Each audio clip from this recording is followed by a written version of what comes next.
This is the Big Life. Big Life. A show for people who want to live life large. I'm Ray Waters. Well, I am thrilled that I'm speaking to someone that I don't know well, but I love her music, and I am loving getting to know her. Her name is Plumb. Plumb, I'm delighted to be talking to you. Thank you. Same. Absolutely. So I hear a new song the other day from you, and it was so good and so raw and so vulnerable. And I just wanted to come on and spend a few minutes and say, what inspired you to write it? How did you get to that? Thank you. Well, it's called Free, and I got there by growing up evangelical. I was raised Nazarene. My grandfather was a Nazarene minister, very hellfire and brimstone, had really no language to give what I'm about to say that I've now been able to put words to, which has been so helpful. But I grew up in a very patriarchal, I dare say misogynistic culture. There were a lot of men specifically in my life that were not emotionally safe, that I kind of always felt like I had to kind of walk a line, a lot of fear, and so much judgment. And I mean, I go back so conservative that like I couldn't go to movie theaters. Like there's no alcohol in our home. We do not curse. There's no cussing. There's no tattoos. There's no piercings. There's judgment about everyone that does any of that too. Right. And so the LGBTQIA plus community, like that was a given that they were burning in hell and just all of that. And with that, I did not realize that I did not think for myself. And no intended disrespect to my father, who is still living, and I love him. But he was raised a particular kind of way by my grandparents. Right. And so, so that kind of transferred into our home, where how he voted, who he cheered for, what he cared about, that's what we believed. And so then I reassigned that to the person I married. And while he looked different and acted a little different, there was still the role was there. And I went through a really, really traumatic, and not that divorce is ever easy, but I went through an especially traumatic divorce about almost 5.5 years ago now, and had to think for myself and not as someone's daughter, as someone's wife. And as I started to really re-engage with who I was before I was married to this person and after I left home, as a teenager, a friend of mine sent me a video of me at the piano, early, maybe 20, 21, maybe years old. And there was this adorable girl in the video, and it was me, and I loved her. And wow. And I was like, you know what? She was out of the house and she wasn't married yet, and she was finding her voice, and she completely just handed over all of her power into her marriage. And shortly after I was married, and I'd already become Plumb, but then I re-signed with a label. He took over the managerial side and the financial side and the every other nook and cranny side, except for I wrote music, I sang it, I performed it, and I gave birth to babies. Like outside, kind of everything else was controlled by him. And so after having to kind of collect all of that, and it was so overwhelming and daunting, I started to really see myself independent from all of that. And as I looked at that video of that girl from 20, 30 years ago, I was like, I want to advocate for her. Right. I want to fight for her so that I can better advocate for others. And as I did that, COVID happened. Our political climate changed like real drastic. This is 2020. Right. And little by little, I was like, you know what? I have felt censored. I've had a thumb on me. I've been afraid. I'm not afraid anymore. And there's no thumb on me, and there's no censorship. And I want to be the advocate that I believe I was created to be. And I think I had to really learn how to fight for this so that I could go fight for others in the margins. And so Free was me, basically my own anthem of saying, I am not one of you. And when I say one of you, it is in the evangelical American specifically, because that's what I know most intimately. I was raised that they are wrong and we are right. And I don't believe that way anymore. Like, I, first of all, believe love is the answer to all of it. Right. But on a deeper level, just spending so much time judging. And it's like, wait a minute, if I've grown and changed, was I wrong then? Was I right then? Am I wrong now? What? There's this evolution happening. I think it's healthy that it's happening all the time, that we're growing and we're learning and we're growing and we're learning. And so to judge anybody or to have some like really staunch opinion about something, that you could change your mind tomorrow. And so I think my favorite phrase right now is that I reserve the right to change my mind. But right now, this is what I believe. And so I felt like, you know what, this is not a song giving, middle fingers to the church that I grew up in, but it's more of a declaration of saying, I love Jesus. I do not identify with people who are calling themselves Christian and living in a way that I don't believe is how Christ would be in the world and is in the world. And that's my decision. Like, I'm allowed to decide that. I'm allowed to believe that way. And so I believe very differently. And so that's kind of what fueled all of that, of just having that removed from me. And there was not like, I am now the head of my home. And so go ahead. I love how freeing it sounds, but is it a little bit terrifying to put out things like this song that maybe fans of yours 20 years ago that maybe you're still in? Right. I'm sure many of them are going to be growing and experiencing things newly, but is there a little terrifying side to it or no? You know what I'll say? Years ago, when I felt very censored, like I can think back to interviews where I was really like, authenticity has always mattered to me. I'm a 4 on the Enneagram. So it's like, I have to be true to myself.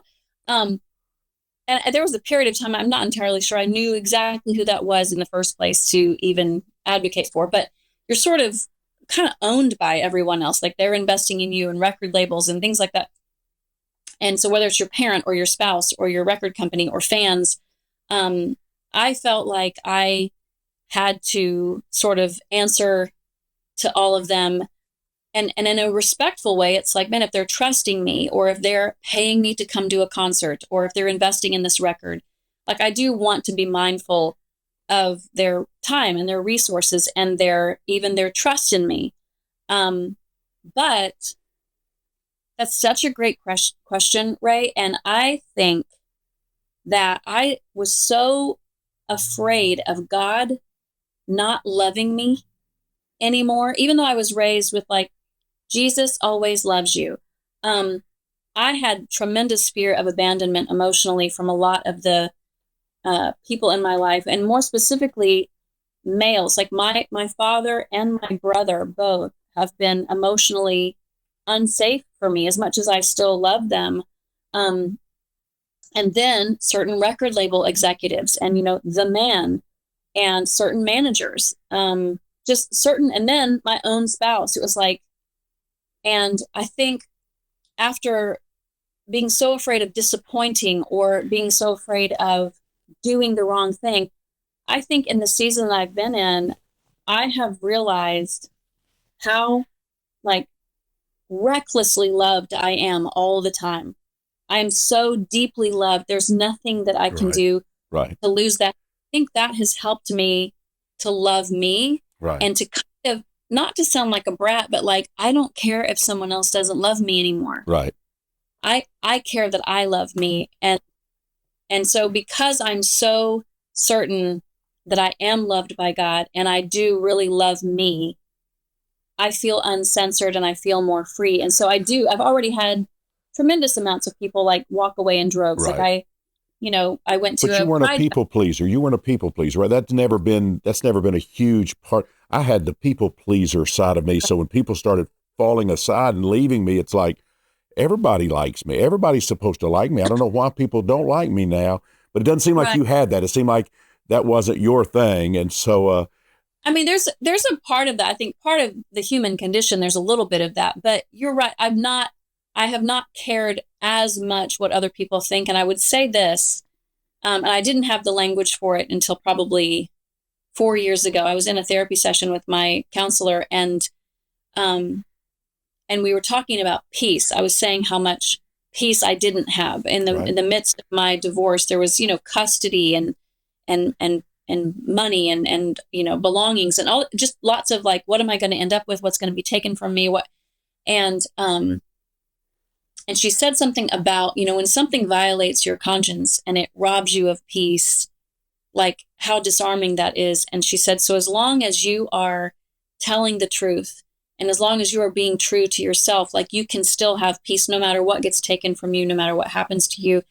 And I remember coming back to our next session and asking her, like, I almost want to co-write a catchphrase with you about that. And she was like, okay, I'm listening. And I said, well, when you were talking, it's like, do the right thing, like to the best of your knowledge, like your ability, do the right thing. Because a clear conscience is what gives you peace. Mm-hmm. And that's worth more than anything. And so I Right. ended up writing it down, putting it on my fridge, and it being like, just do the right thing, keep a clear conscience, don't let something rob you of your peace. And that doesn't mean I'm always going to do the right thing. But if I can look back and go, you know what, I was doing the best I knew to do. I was showing up in the best way that I knew how. And I can look back and say, even stuff, I can watch old interviews and be like, oh gosh, what was I thinking? But you know what? That's where you I were. was doing, Yeah. that's where I was. Yeah. And I was, and so I'm showing up in the best way that I know how now. And I have a confidence that I didn't have before. And I think that I had to fight to get there. But now I feel like I'm so confident in that when I need to stand up for my brothers and my sisters, like those arrows that are flying, like I'll take some of them. I'll take Right. as many as possible. Like bring them to me. And I just, I think I don't want to say like I had to, but I went through something that has now made me, like as an empath, even more empathetic. And I don't think that I had experienced, and still, I will not compare myself to, everyone in there's certain degrees of the margin, right? That it's like someone is, they experience harm because of this, but then there's the immigrant that, is experiencing a different kind of harm for, a lot longer or in a different way. So I don't pretend to have experience in every avenue of that, but I will say sitting in a courtroom for 6 days in a row and having the person you trusted the most showing up with their number one agenda to rip away your character and to take your children and your belongings from you as much as they possibly can. I sat there and was like, I feel really alone and I feel really scared. And if people that live this way every single, I dare say, effing day of their life, like Right. they live this way all the time, like, oh God, help me to be a voice for them, because I have had a social capital and like a community around me to hold my hands up when I couldn't anymore. For the people that don't, I would like to be their hands. And so to me, I feel like I had to say, hey, I'm free. I'm not one of those people over there Right. that are throwing rocks at you. I'm one of you and I love you. I love the line that you wrote. I want to make a difference, not a point. Was that the line? Was that kind of the way it went? Yes. Yeah. I thought I thought it's like, how many times in my past life did I want to make a point, and I want to make a difference now. I thought that was brilliant. Yeah, thank you. I just, that comes from, and only because I don't think he'll ever see this is why I'm saying this, that my father, he's 80, and I, again, love him, but he makes a lot of points, and it can be really, really hurtful, and Right. there's not a real difference made. So it's like, he's got it off his chest. He's said what he needed to say, but at the cost of what? And Yeah. I'm his daughter, and I'm sure I'm certain I have done the same as you have said, and not anymore. Like, I don't want to do that. So You said, I'm finally free from hate disguised as truth. yeah, Is that the line? I love that too. I'm finally free from hate disguised, because it is hate. We don't know it maybe when we're saying it, but it is hateful. it is. It is. And it's like, even if there is some factual element, or even if there's like good intention behind something, it is presented in my upbringing and in my experience, it is presented so much as absolute truth. And then if you don't agree with or participate in that same space, you are wrong, or Right. you're bad, or you're sinful. And it's like, how motivating is that for someone to say, and I have a lot of friends in that space still that that I think has been really important, so that I can still practice kindness. Like, you don't have to agree with Right. me. Right. Right. Like, let's just be kind. And so when somebody doesn't want to err on the side of kindness, and we start to butt heads, I'm usually the first one to go, you know what? Let's just grace and peace here. Like, I don't need to be right anymore. This is just how I live. But being in that space for so long, and wanting to not be, and then not be. So it's like, I was, then I don't want to be, then now I'm not. So there was almost, I kind of joke about my fourness on the Enneagram of like, we have a fear of being misunderstood. And so I tend to, for that reason alone, or other traumas, that I will kind of over explain sometimes. And I'm like, this is also a chance to go, just to make it clear. Right. I'm not Right. that way. And that way it kind of like clears some of the cobwebs of people that, are maybe not entirely sure. And so it's like, okay, if you don't want to follow, if you don't want to buy the music, if you don't want to come to the show, that's completely fine. And so, back to your comment about it being scary to lose fans or followers or sales or things like that. I have just learned the value, like the real value in peace and authenticity. Like, you cannot put a price on it. And so I'm really okay with people saying, Yeah. see ya. Yeah. And that's okay. That's okay. The song to me has been haunting. I love you. I'm terribly sorry for the harm I caused. Something like that, I think you sing. Mm-hmm. And it's like, there's so many, I think, people that are moving into that new space that are saying, you know what? I'm seeing it differently now. I'm not throwing it all out. But I'm seeing some of the things that I was so sure about, and now I realize that's not love. And your song said it better than anything that I've seen.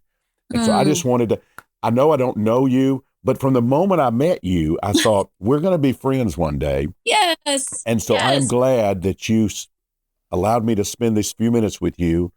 And I want everybody to download this song. And I want you to tell us how we keep up with you. How do we do that? What are you Where can we see you? So I am, Plumb is my artist name, Plumb. Plumb Music is where all my socials, Facebook and Instagram and all of that, it's Plumb Music. If you're looking for me, and you can stream me or download any and every platform where you get your music. And in that space of COVID and divorce and all of that, like the shows went away, but it was almost a chance for me to, at the time, being really concerned about the monetary side of the touring element.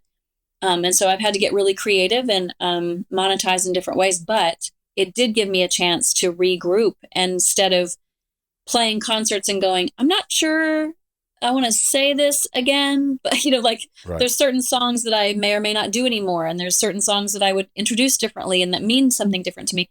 So I've had kind of a chance to hunker down and kind of not reinvent myself, but just really heal and grow and kind of prepare. And so I have a goal right now of releasing something new every 4 to 6 weeks, like 4, maybe 6 at the most, but somewhere between 4 or 5 weeks of just sending out music, and I'm a huge fan of film and TV. I've had a lot of just wonderful opportunity to have songs in film and TV. So when I was watching the Olympics, I had heard that I had a song in a commercial, but I wasn't sure because you never really know.